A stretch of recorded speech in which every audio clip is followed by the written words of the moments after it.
connected to this body. And thank you for the privilege and for counting me worthy to come and speak and minister around this topic of mastering the culture of excellence. So in the next couple of minutes, we'll consider a few things around this topic so that we can have a good grasp.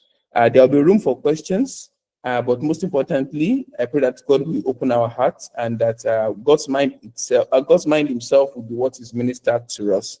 So I'll be sharing my screen now. So I just need a confirmation that my screen is visible. So please, when it is, let me know. Is my screen visible, please? Yes, it is. Okay, thank you so much. So I want to believe that we can see the first slide called Mastering the Culture of Excellence. And the theme or the passage of reference is Proverbs chapter 22, verse 29. Please, can somebody read that verse for us? Whether you want to read on the screen here or you want to read from your home Bible, you can just unmute yourself and read. Do you see a man who excels in his work? He will stand before kings.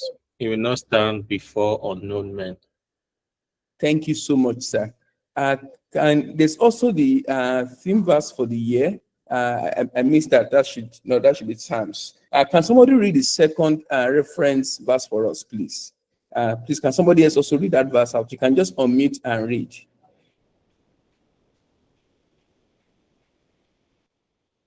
They will continue to grow stronger, and each of them will appear before God in Jerusalem. Okay, thank you so much, sir. Thank you, Brother Singh, and thank you so much for the first reader also. So we see a case of individual. The first one is talking about excellence. The second one is talking about strength.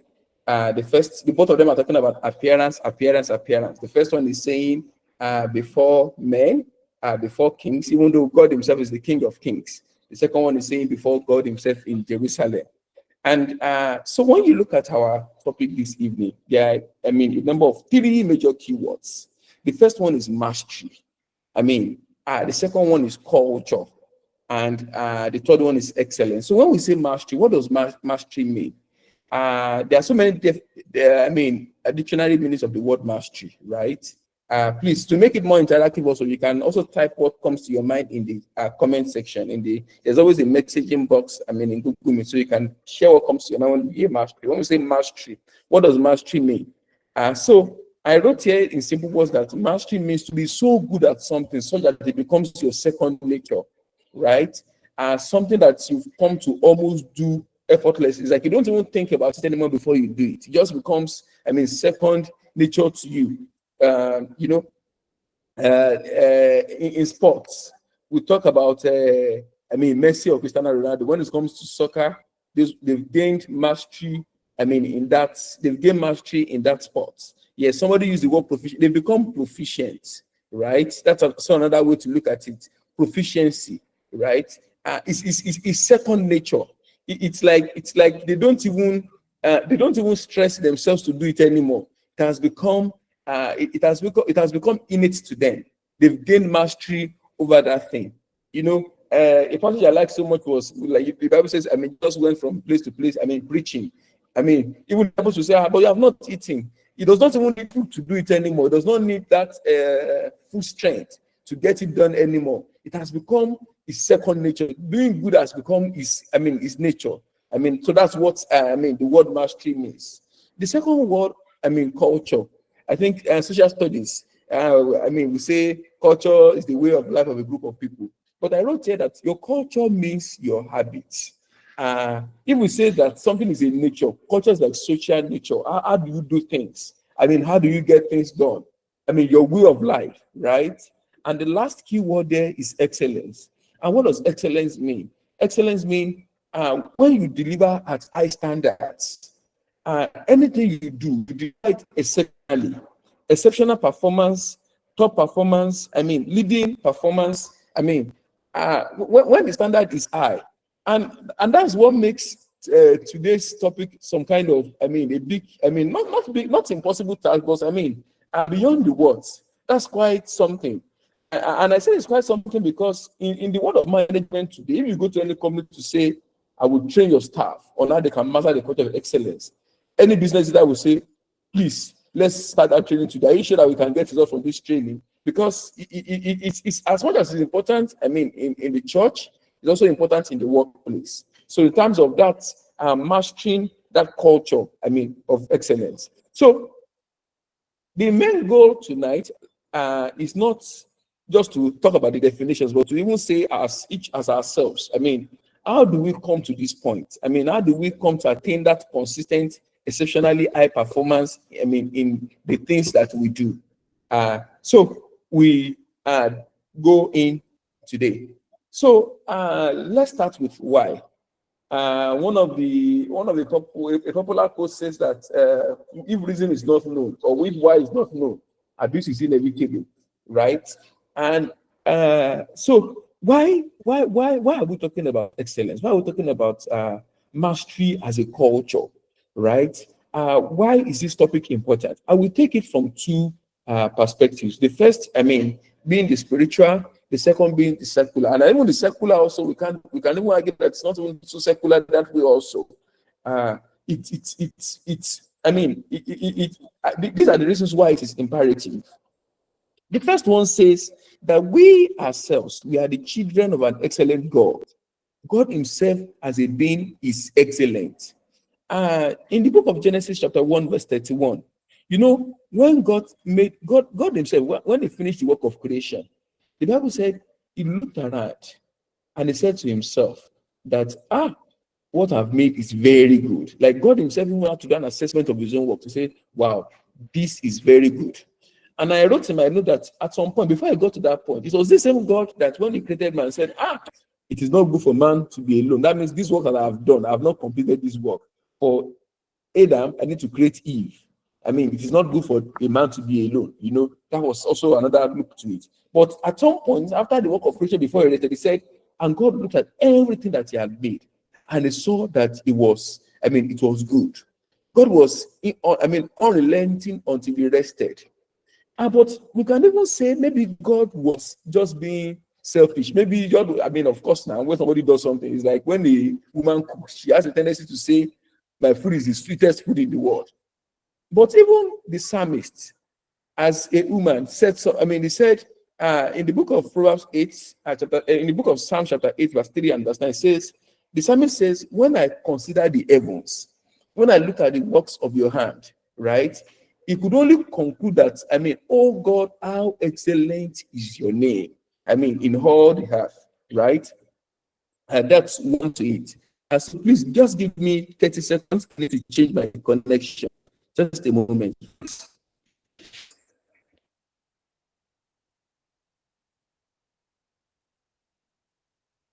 Just a moment.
Hello? Please, am I audible? We can hear you now. Captain. Okay, thank you so much. Sorry, about that. So please, let me just had to change.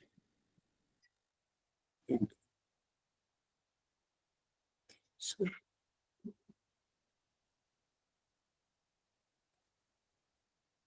please, is my screen visible now? My slide, is it visible?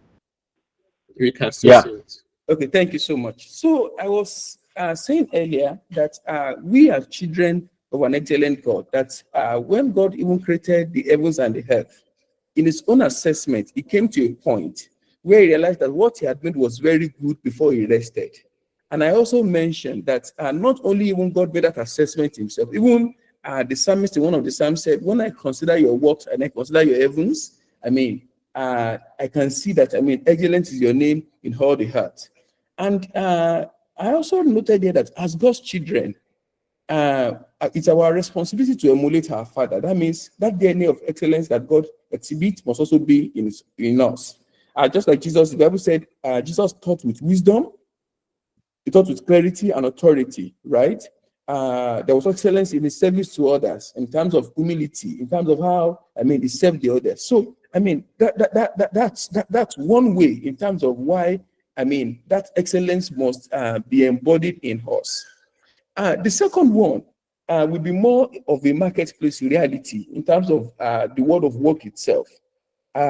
So the standards acceptable in the world of work has become so high. And this is what I mean. That, the passages we read talked about standing before, great men. And that's fine. That's some kind of aspiration. But the reality of the world we are in today is that excellence even has now become so much essential for survival. And I would explain. In the sense that for us to even be relevant today, we live in a world whereby there's a multitude of talent. Nigeria is a country of 200 million people. Anything you are doing, if you're applying for a job that they're going to take 10 people, most likely 10,000, even sometimes 35,000 people have applied for that same job, right? You can say, it is people that they need connection that they are employing. Okay, yeah, that may be true. But even for the person that needs connection that don't have that experience, for how long does it last in that job, right? So we see that we're also in an environment that has become so competitive that if we do not demonstrate excellence in what we do, it's one may be frustrated. And I will give an example. So I work in the IT industry.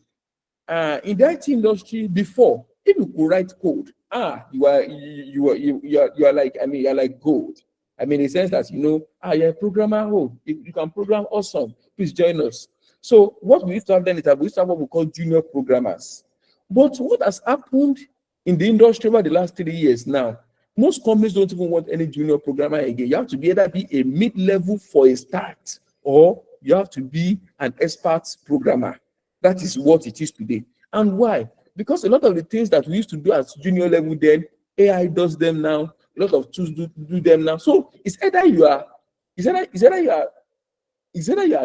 it's either you are so good that there's almost no room for to say, okay, start from the bottom for us and then keep going. And when you now ask them, why don't you want to train somebody? They'll tell you that if they train somebody that is even junior now, it will take them time. And by the time the person is even also medium or good, another person will leave, right? So the standards has become so high that for you to be competitive, for you to be relevant, even for you to even survive, you must be excellent at what you do.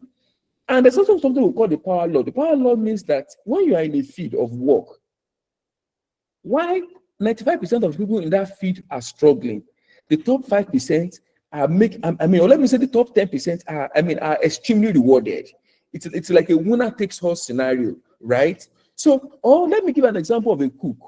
Maybe 20 years ago, 30 years ago, to cook jollof rice was difficult. But now, for you to cook jollof rice, there are so many YouTube videos on how to cook jollof rice. So even if you have not cooked jollof rice before, as long as you can get the ingredients, which you can order online today, you can watch a YouTube video that says, oh, this is how to cook jollof rice. You can follow step-by-step instruction. And the point I'm making here is that if you want to now apply for a job as a cook, you can't say, I know how to cook small. No, there's no room for how to. It's either you are a very good cook, or if you are not careful, there's no job for you. Because what used to be like the entry level role today is like it's democratized. Anybody can access that knowledge, right? So, and another example I also like to give is, we live in a world where almost everything is rated. So when I say rated, if you have used Uber or Bolt before, as you are ordering a ride, you will see a driver and it will bring you the driver ratings. I mean, personally, anytime I see anything less than 4.7, 4.6, I'm like, hey, that means this man must not be, he's not a nice man. That's why people have not rated him very well, right? So, and talking about that also is that what of the fact that the person acquired 4.7, why is it that I'm judging that person based on the fact that 0.2 or 0.3 is missing? Or let's say you want to buy something and there are so many excellent reviews. Once you see just one bad review like this, you may even forget all the good reviews that you have been reading. That is the reality of the world and the marketplace that we are in today. And these are the issues that makes excellence very, very paramount in everything, that we do.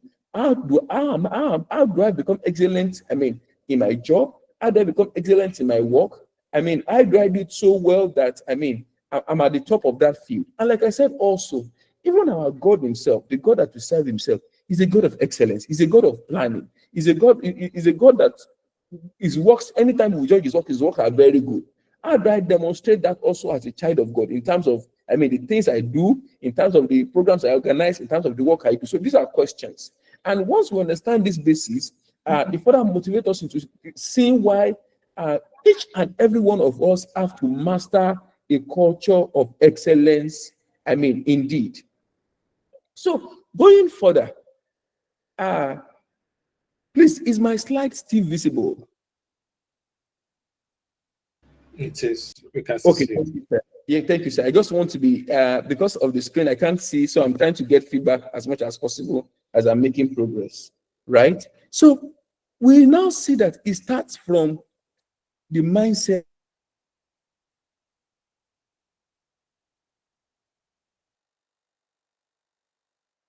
and somebody performs. In fact, somebody said the way we do one thing is the way we do everything. That is what somebody said, right? So it starts with the mindset. Mindset determines what you consider as important. The importance you attach to something determines how you then do that thing. Some people, when you ask them to do something, you can be sure that they will just they do what you call the barest minimum. That's them. Me have carried it. Me have dropped it. That's how they do it. That's just to things, right? And the question is, when you are assigned to do a thing, are you somebody that always does the barest minimum, or you strive to deliver what is as best as possible? It's as serious that many leaders, they know that when you want something as a great outcome, this is the person that you need to go to. When you need something just to be just done, like, okay, just to get it done, right? Just to tick the box. Okay, this is the other person that you go to. So, and that's because of the mindset, right? The mindset is the starting point of where I will do our things. Whether you are going to be good at something, whether you are going to achieve mastery, even your culture, your mindset is, goes that a long way. So, and I give some examples of some questionable mindsets. So, for example, you see a student who say, "Oh, me, I'm just in school now.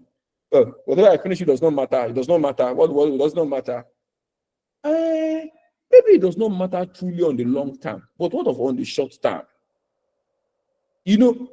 That's a wrong mindset, and that kind of mindset will lead to a wrong attitude. The person will not even take class seriously because my grade does not matter. That's what the person keeps saying. But how true is that?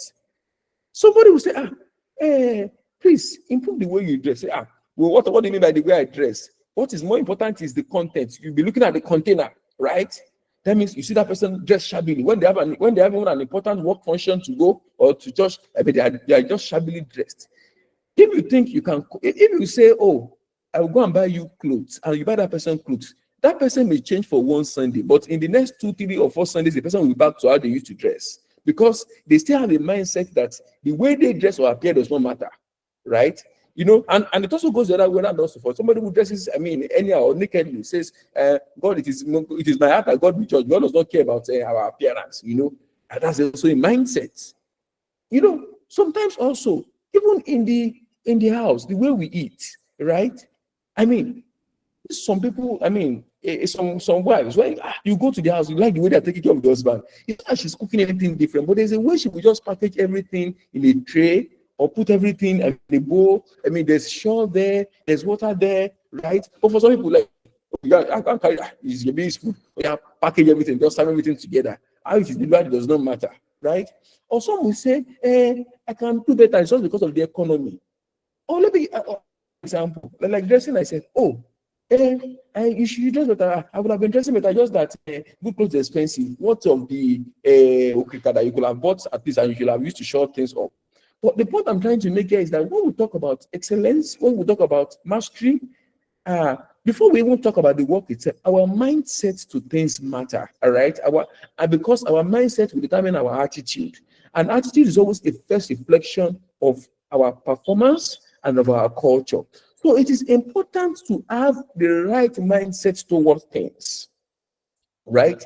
It's important to have a change of mindset. And what is also important is that just like the Bible says that everything that your hands find doing, right? Everything that I do is important. Everything that I do matters. Everything that I do, people are watching. Everything that I do, there's a feedback loop to it. Everything that I do has consequences, right? So it's not. This is not a case for us to now say, "Oh, I want to become too serious," or "There's no," or I can't be free again." No, there's still freedom, but even in that freedom, also, I mean, whatever you do still matters. It goes a very long way. Another important thing that we need to know is that excellence is multifaceted. Excellence has many dimensions. Excellence is just one. Oh, Broniyi, you're excellent. Oh, Sister Kemi, you're excellent. It really works like that. Excellence is a collection of things. It's a collection of, perspective. And I wrote here that excellence starts from the little things, right? It's a collection of answers. I remember one of the videos of Apostle Cyrus. The very popular preacher on Instagram. So he said that when he got his results in school, his position was 33. So when he now got the results, he felt like, if I take this position with 33, my daddy will beat a lot of me. So what he did was that he changed he used the paste to remove the 1 3 so that the position will become third. 33rd and third, they look similar. If you remove the 3, it's third. He said when he got home, the father looked at the result like this: mathematics, fail; English, fail; social studies, pass. So the father asked that, how did you now come out as third? And the teacher still wrote, it is important that this boy improves. There's still room for improvement. What he had forgotten was that it is the performances that accumulate into a result, and there are different areas of performance, right? And that is also the reality when it comes to excellence also. So I do say sometimes, say there are so many areas of excellence. Excellence, in terms of, the way you acquire, excellence in your spiritual development, excellence in your appearance, like I've said, excellence in communication, excellence in your relationships, excellence in your judgment of things, excellence in many areas and excellence in many values. For a student preparing for exam, I tell people, the time you get to the exam hall can determine a lot of things on how you are going to perform in that exam. So even punctuality itself is an area in academic excellence, because the truth is this: when you go to an exam hall and you go there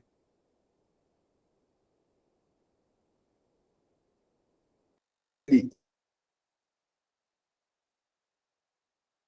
issues that will stabilize you. But once you are in early, you are well seated, you are settled, no pressure on you. The things you read will not just disappear anyway. That is multiple dimensions, to a single, what looks like just an area, there are multiple dimensions. So the point here is that excellence starts from the littlest of things, from the small things, that we ignore, right? So I was discussing with a friend. Thank God she's also among us. Adiola is a tailor, and she sold a very nice shirt for me. So and I told Adiola that Adiola is business, and she's like, but we need to know people. Are you sure? I said, and not sincerely, I said, I read about one lady called Vicky James, so that she seems to be very good. Adiola was like, what is there's something extraordinary and this and that and that. I said, But when I also went to Instagram, when I saw the styles, those things, they look good though, like the way they are built, like the Victorian dresses. And she was like, it's not that we are not those. So I said, Adela, okay, let's even say she's not that good. Do you have your own page also where we can see the work that you have been doing, whereby the work that you have done? You can say, oh, this is the work Adela has done. Adela has done. And then she said, actually, that she has them, or she has not had time to compile them.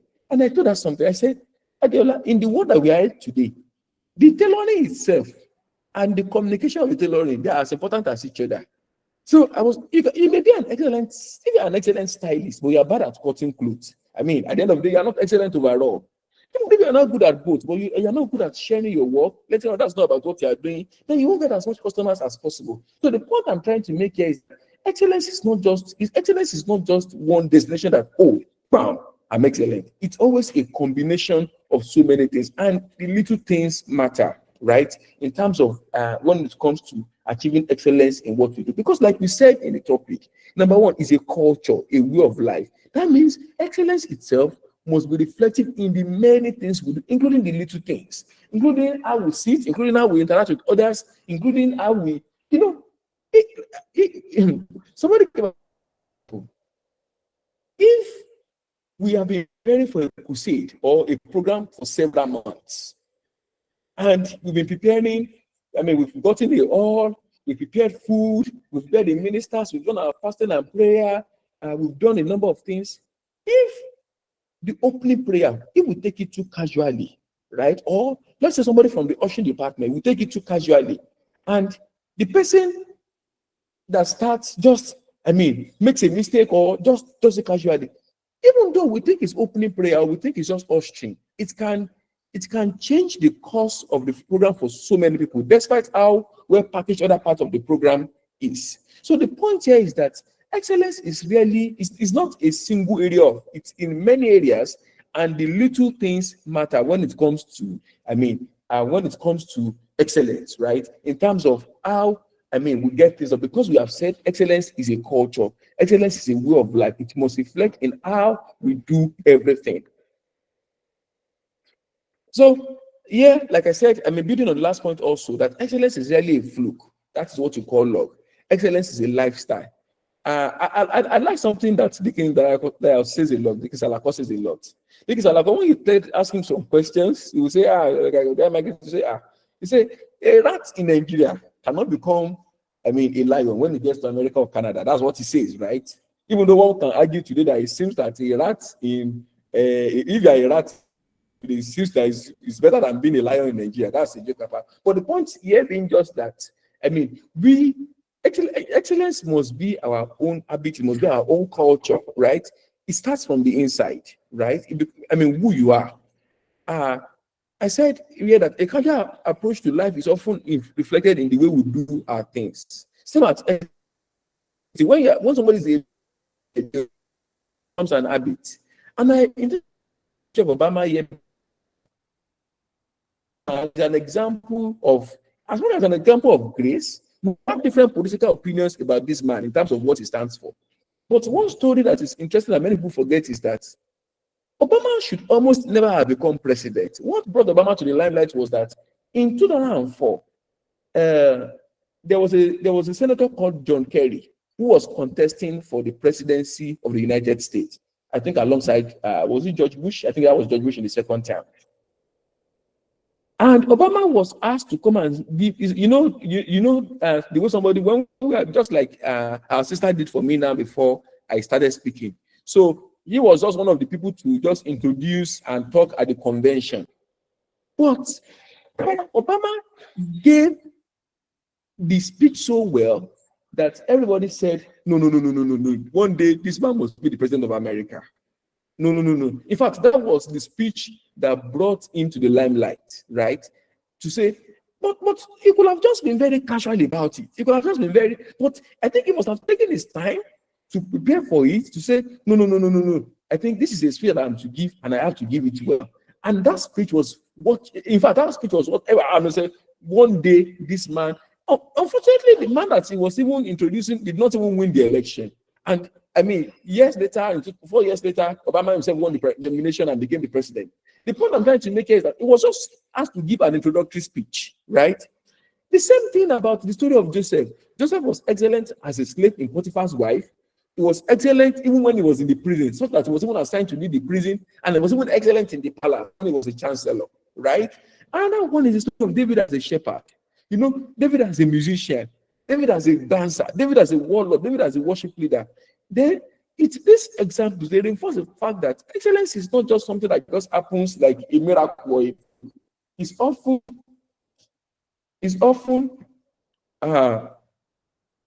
something that one builds as a culture, and then one can become very, very excellent at, right?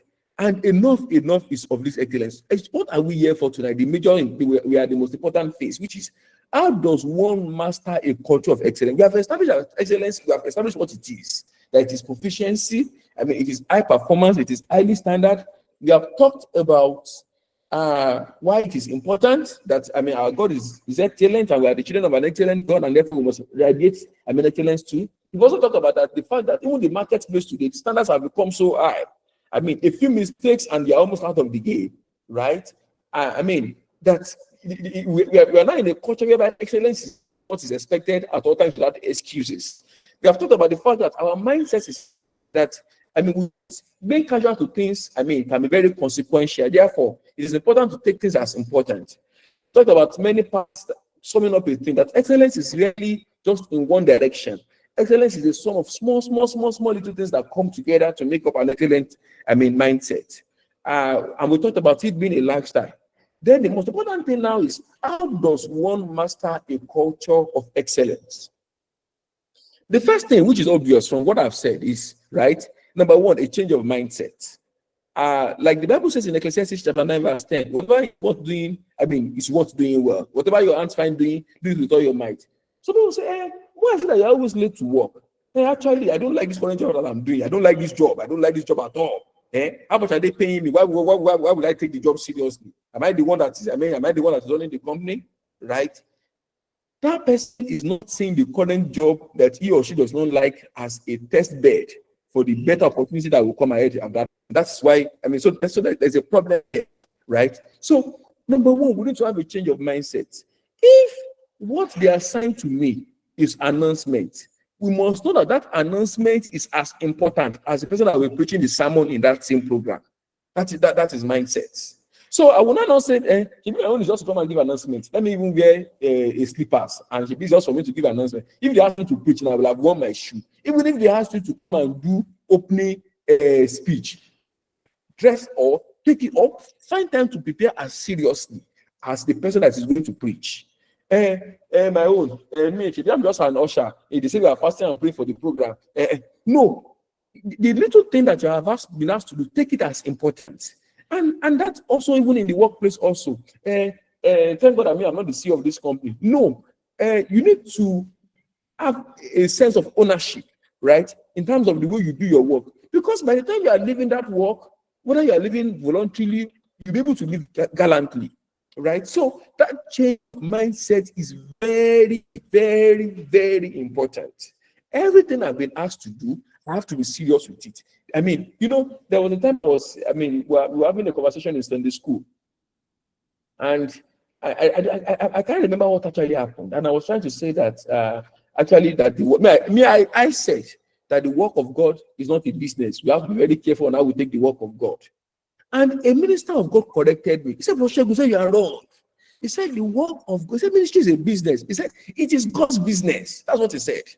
He said, "It is God's business. It is not a private enterprise. It is not a one-man business. It is God's business. And therefore, we need to take God's business as serious, or even more serious than we take any business." And that changed my mindset, right? So in everything that we do, whether at work, whether at home, there must be a change of mindset that, we are expected to deliver whatever we are doing, with excellence, with all our might, with all our strength. That is always the foundation. The second one is for us to be praying for the spirit of excellence, right? To say, God, excellence is a spirit.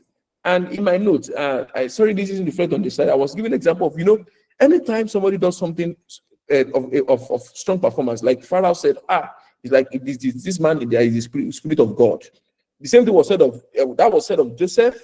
That was also said of Daniel. They said the man who has the wisdom of the gods. So that means Excellence itself is a spirit, it's an habit. Then we don't say, Lord, I need, the spirit of excellence. As I'm setting out this week, as I'm setting out on this project, Lord, give me the grace for high performance, right? It's something that we need to pray for. But many times we don't pray because we see it as casual, we see ourselves as capable, or we just feel like, I can do this, or maybe we don't take it as important, as it should be, right? So one must always pray for, when we pray for grace, when we pray for mercy, these are the things that we pray for. God, grant me the grace to perform well at this task this week. Lord, everywhere I go, let me find favor. Lord, when I speak, let people, that is praying for excellence. So one must pray for the spirit of excellence. The third one, identify and act on areas where you need to improve. We said that excellence is not just result, it's performances across a number of areas. So one can say, the way I communicate, I don't communicate well enough. I'm not clear in my communication, right? God, I need excellence in communication. I can't forget, Nicky Okwade once said that he prayed one day that God, give me the spirit of, give me the grace that when I speak that I may be heard, right? That's what he said. That God, give me the spirit that anytime I speak, I will be heard. And I think it's obvious God answered that prayer, right? Because he said, I realized that it's a different thing to be speaking and it's a different thing to be heard. Some people speak and they are not heard, right? And I remember that he also said, because he wanted to improve how he communicated, he has also learned that anytime you have these issues to raise, whether you're in a meeting, write it down in a note, right? That is identifying that area. Or to say, when it comes to reading, I've not done very well. Can I even try to read one book a month? I'm talking like everyone about it. There's something that is just want to pray about that God, I struggle to read. Anytime I start reading, I sleep. Or God, I've not even been reading my Bible. Lord, God, I want to finish reading my Bible this year. Even if it's not to start from the New Testament, right? Identify those areas. Have like an index. This and this and this things that I need to improve on. One of the exercises that we learned, youth fellowship and daily activities is what we call the Juarez window, whereby you do an audit of where you need to improvement. So we need to identify, right, to say this and these are the areas, and don't say God will help us. All of us were growing. No, in what particular areas do I need to grow? Is it in my work? Do I have a tendency to always be late? Some people, if you put the program at 7 a.m., they will come at 7:30. Let us put the program, they still come at 9:30. It is almost a culture. It's almost impossible for them to be early to anything. One needs to identify to say, these are the particular areas where I need to make improvement. It is in those small areas that you have improved that excellence then comes together as a sum. So we need to identify those small areas where we need to make improvements, where we need to get better. And once we do that, then you see that everything keeps coming together as a whole. The fourth and very important point is be very open to feedback. In fact, somebody said feedback is gold. Embrace it. Some people, if you say, sister, that verse, the way you said it, what if we look at it the other way? Are you saying that I didn't do my Bible study very well? Or you people think you're the only one that knows how to study the Bible? They don't take feedback. They see every feedback as criticism. Or I remember, in fact, I keep talking about dressing a lot because maybe it's one of the most obvious examples. When I was in university, church, and in my room, I would just wear one trouser. It could be checked. I would also wear another. One of my enemies said, bro, Segun, you like going to church, but the way you dress, you are wearing pattern on pattern, right? That was the feedback. So today, one of the few lessons in fashion I know is that when I'm wearing something that is patterned at the top, most likely I must wear something that is solid color, as a trouser, or vice versa. Rather than, wearing something where things are right. But the point I'm trying to make here is that feedback, let me be someone that is open to feedback. When people say, what if you have done this differently? They are not threatening you. They are not discouraging you. What feedback, goes a lot, right? And and I also remember a very fine preacher I admire so much. Reverend Odunayoke used to be the pastor at New Covenant Baptist Church. He said that when he got to the church, he realized that anytime he's speaking, he has a tendency, to blow guns, to miss his words, to call some things, to use some tenses incorrectly. So he told the brother that, brother, please, this is an exercise book. Anytime I preach, just be noting where the errors I am making, where I'm making mistake. Just be pointing it out. Just be pointing it out. So at the end of the sermon, you can share that corrections, right? When you see him today, I mean, he's one of the finest. I think he's retired now. He's one of the finest, Baptist preachers. I mean, he would go on to become like the conference president, right? But that is somebody that opened himself up for feedback, right? So it's and that's also something that the Holy Spirit does for us. You know, you go to a place, you say something, the Holy Spirit say, you should not have said that thing like that, or this is the better way you should have said it. And that's why the Bible says that the Holy Spirit will teach us what? All things. So feedback, I mean, is one of the ways to, and I will come back to the marketplace again. The best products that you see in the marketplace are products that have taken so much feedback, I mean, so much input, and they keep improving. That's why you see version 1, version 2, version 3. So if you are a person that you find yourself in a place where nobody is almost giving you feedback, you need to watch it. Whether your siblings, whether your spouse, whether at work, nobody tells you, oh, you could have done this thing better this way, or if you look at it from this angle, I think you should be worried. For me, I will say that one of the best ways towards achieving cultural excellence is being open to feedback. I mean, it changes your life, right? So, to be able to say, I mean, how can this be done? I mean, oh, so I can do this better. Oh, I can do this better. It puts you on a continuous journey of betterment, right? So that feedback, I mean, having a channel of feedback matters a lot. Whereby, I mean, you can keep getting feedback on what you are doing and then be able to make improvement on them. So we are right because of the fifth point also towards excellence is that recognize and appreciate excellence in others. You know, somebody said envy is a thief of joy, right? When you see somebody that does something very well, when you see somebody that anytime he comes and starts praying, he prays very well. Or if somebody teaches Bible study and they preach Bible study, or somebody at work, anytime he has to present, he presents his ideas well, he gets his thoughts well. I mean, it is not a room to now start envy and say, is he the only person? Or what does he even know that we two don't know? Because start saying that it's because his parents had money, or it's because he went to Peter. I studied abroad. That mean that I studied in Lautech. I didn't mean I also studied abroad. No, you recognize and say, wow, I think I need to study this person more. What is this person reading? What does this person know that I don't know? I like this. One of my favorite studies in the Bible is the story of Nicodemus. Nicodemus went to Jesus at night and said, teacher, right? He saw that there was something different about him. So even though he could not go during the daytime, when everything was dark, he went to and look at the insight that he got. If not because Nicodemus took that opportunity to say, I recognize the authority in this man, let me go and learn more from him. We will not have that verse today that except a man be born again. I mean, that was something that came from that.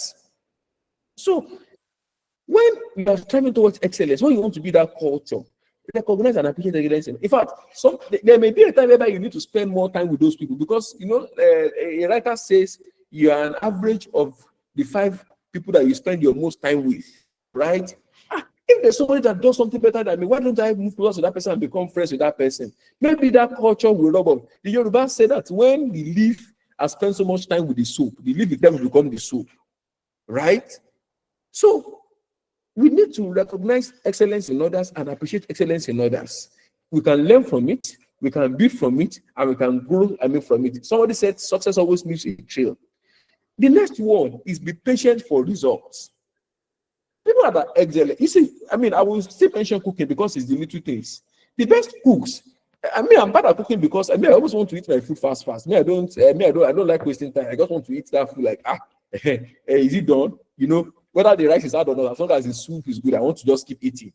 The people that cook excellently, they don't rush their cooking. People that do excellent work. If you see somebody whose spiritual life is blossoming, they don't do prayer and quiet time of 5 minutes in the morning. No, they don't. They go beyond that. If they don't do it every day, when they have time to spend with God, they were going to give their own 1 hour, 2 minutes, 2 hours, 3 hours of time. And as it applies in our spiritual lives, also it applies in our work at work also. You that the laptop that they gave you at work, you have not opened it since Friday. It is on the Monday morning that you now carry it and you open it in the office. You cannot compete with somebody who spent time during the weekend to come and to go and study some materials and is speaking at work in the same meeting on Monday. So we need excellence takes time. Excellence takes time for devotion, right?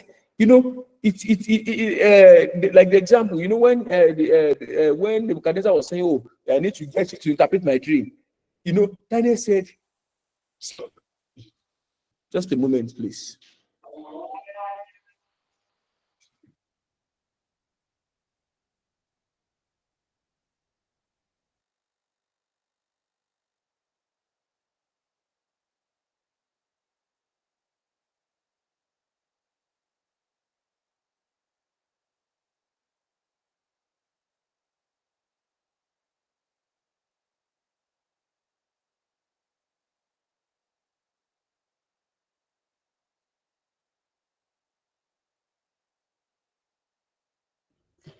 So you know, Daniel said, "Thou king, please give us time." You know, so give us time to go and, to go and find solution. And that time also when, you know, when he told the was it the Enoch that we don't want to be eating the king's food, we want to eat a different kind of food. The king was like, my life. He said, don't worry, just test us for 10 days and see if it will be different or not. Right? So the point here is that, you know, excellence and haste, they rarely go together, right? So when you see people that perform excellently, there are people that, like I said earlier, they've learned to devote time to things, right? Whether in their spiritual lives, whether in their secular living, you know, spending that time, many times we just want quick results. So excellence and quick results really go, hand in hand together. So we must always, learn to spend that time so that we can also put, our best towards getting, the best result possible. And the last one towards the action step is that remember that you are always a work in progress. Nobody is a paragon of perfection. The people that perform excellently, that have a culture of excellence, they know that they are continually a work in progress. They are always improving. They're always ready to learn, right? And you know, one example is if you write, one thing you would learn is that if you write something today, you're like, oh, I wrote something very well, especially if it's fine time to write articles. By the time you look at the same thing that you wrote and you consider a good writing, in 3 months, you feel like, how did I write this? I should have written this way. I should have written this that way. I should have written that way. And that is, and that is what excellence culture looks like. When you ask people in the creative industry that what do you consider as your best work, they will say it is the next one because they just don't want to, keep going back. So also we also must, always remember that we are a work in progress. We are not perfect yet. We keep improving. In conclusion, excellence is rewarding, internally or externally. You know, when we look at the reference verses that we started with, right? It says, "Do you see a man who excels in his own work? He will stand before kings. He will not stand before, before kings. He will not stand before unknown men." So the first part, even before he stands before kings, the number one, there's also excellence in his own work. You know, the second reference verse, which is based on our theme, says they will grow stronger. That's the first part. Before we not even talk about them appearing before God. So the point here is that even as an individual, a culture of excellence is very rewarding. The number one, you find fulfillment, knowing that you have done your best work. Your conscience is clear. I put my best into this. Anything I do, with the best possible, approach that I can take to it. You know, and there's pride in excellent work. It also gives you confidence. Some people will tell you that even no matter what happens, I will survive. They will tell you that they are not they are not easily threatened by what is going on externally because they've come to build confidence in the ability that they can put when they can put rubber on the road and they can get and they can do what is best in terms of what is possible. But it is not only internal, there's also external reward of excellence. You know, it brings recognition, it brings material rewards, good earnings, because they always have value to exchange. They become very good at what they do. They become highly sought after. It may take time, but sincerely, yes, it will certainly come. some people, somebody may feel like, oh, I've been doing something excellently well, but I'm not getting reward for it. I'm not getting recognition. Trust me, it's just a matter of time. We have seen that happen over and over and over and over again. Some people tell you that I'm not afraid to lose my job. If I lose my job today, by the grace of God, in 1 year, I'll be fine. I will get something going. Because they don't feel that the work they are doing, they don't feel that their employer is currently helping them, or they don't feel that that they are being currently. No, and it's not pride. It's because they've learned to build excellence as an habit. To say, even if I change my location today, if I change what I do today, there's a high possibility that I will still thrive in whatever else I do, which is why I was referencing that the Kisalako quote of saying that a rat does not become a lion, somewhere else. So then the last one to say also says, excellence brings God's recognition, pride, and it preaches. God will say to Satan, have you seen my son Job? Just like a father will be happy to go to such a child's prize giving day, so also is God delighted when we demonstrate excellence as a culture. Our life of excellence also preaches to others. In closing, there's a tendency to be excellent in a few things and be mediocre at others. And my prayer tonight is that may God open our eyes to see areas where we need to improve so that we become well-rounded and then we become better balanced as a person in our lives. So this brings us to the end, of the topic. God bless. So as a recap, what we have mentioned, we've talked about mastering the culture of excellence. We've talked about mastery being something second nature, culture being the way we do things, excellence mean delivery and performance at high standards. We've talked about why it is important that, number one, God himself is an excellent God, and it's a demonstration of us being his children. He was impressed with his own work that he made before he rested, and so also was the psalmist saying, when I consider the work of your hands, great work. We've also talked that in the marketplace, the standards have become so high today that, there's almost no room for mediocre performers. Most likely, you will go for it. Whether you are working in the workplace, whether you're a service provider, whether you own your business, right? And the standards have become so high. We talked about the fact that it starts from a mindset. What if you don't consider something important? There's a high tendency that you will not do well at it, that you will not excel at it. We've also mentioned that excellence is multifaceted. It's in the little things, right? To say, even how do I even approach my prayers? How do I approach even punctuality to church? How do I approach everything that I do? It's not, excellence is not one thing. It's in the little things, all rounder, right? We mentioned that it's also a habit. If one has a tendency to be casual to things, even when they come to the bigger stage, they will struggle to make adjustments. I was saying here that the person to even say the opening prayer is as important as the person that is also going to preach the sermon, right? So therefore, in everything that we do, we must come to a point whereby excellence is just an habit, it's just a culture for everything that we do. And we've talked about how does one master excellence. And number one, we need to change our mindset to things. Everything we do is important. It may not be my dream job at the moment, but I will still do my best at it, right? We also said that we need to pray for the spirit of excellence. Excellence is a spirit. One can be filled with that spirit of excellence. We've also said that we need to identify and act on improvement areas. Identify the gaps, improve. We've also talked about the fact that we need to be open to feedback. Feedback is one of the best ways one can, improve their craft. In fact, like I said, it's gold. One must learn to embrace feedback in all areas. Recognize and appreciate excellence in others. Instead of envy, when you see somebody who excel at what they do, try to move closer to them, learn what they do differently, pray that God should also grant you the same grace. We've also said that good things take time. Excellence takes time. The best of work takes time. Be patient for results. And the last thing that we should always remember that we are also a work in progress. We don't get to that point to say, oh, I'm the perfect model of excellence. No, you are always improving. You are always making improvements, and you can always do better than you did the last time. And last thing we said, excellence is rewarding, not just even financially or externally, even starting from our own self-fulfillment. Excellence can be greatly rewarding, and that excellence brings us recognition. It brings God pride, and it preaches. Just like the book says, Matthew says that, a city placed, we are like city placed upon a hill. We cannot be hidden. And I pray that God will grant us the grace to be balanced, to be well-rounded, and identify areas of improvement in Jesus' name. So that brings it to the end. Let me return back to the house. So thank you, please. I mean, that's the end for me. Oh, thank you so much, sir. Thank you for tonight's section. And in fact, I learned a lot.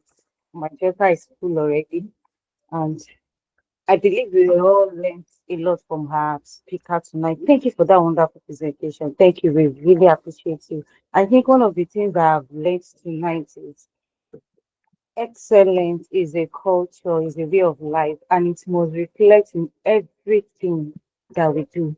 The way we do one thing is the way we do everything.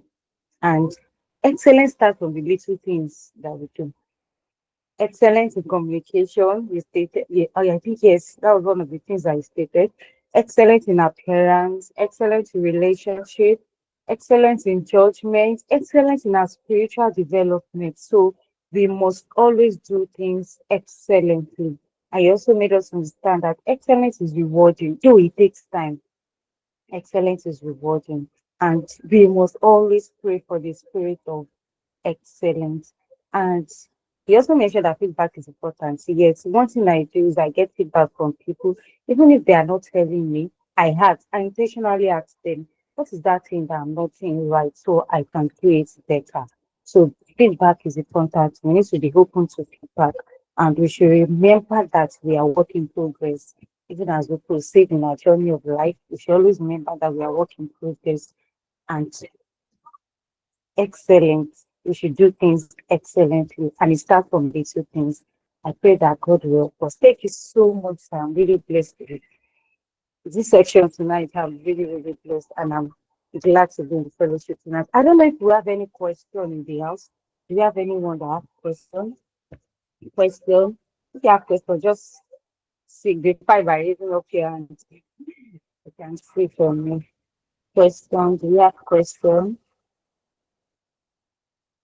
You don't have question.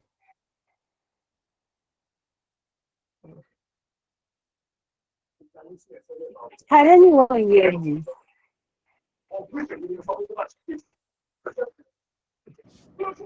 We can hear you. Hello. Okay. We can hear You don't you. have question. Okay, sir. Exactly. Okay. All our questions have been answered. Oh, okay, okay, okay. Thank you, thank you, thank you, everyone, for coming out tonight. We are so grateful. And now I'll be okay. The secretary will take over now. Do you have any announcement for